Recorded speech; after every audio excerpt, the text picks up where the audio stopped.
আজকে আপনাদের একটা ইন্টারেস্টিং জিনিস দেখাবো যে আল্লাহর কি কুদরত আর কি নিয়ামত এই প্রথম দেখলাম। এই পেঁপেটা যখন হাতে নেই দেখি ভিতরে কি জানি লড়ে, এই যে যেমন সাউন্ড করে। তো একটু অবাক লাগলো যে আসলে জিনিসটা কি, ভিতরে কি নড়ে।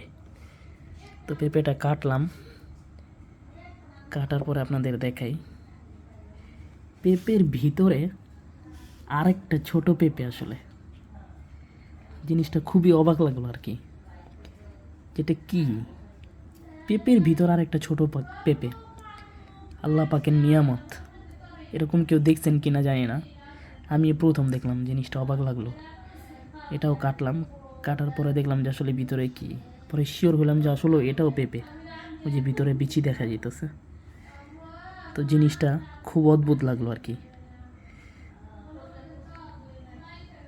ছোট পেঁপে, পেঁপের ভিতরে পেঁপে,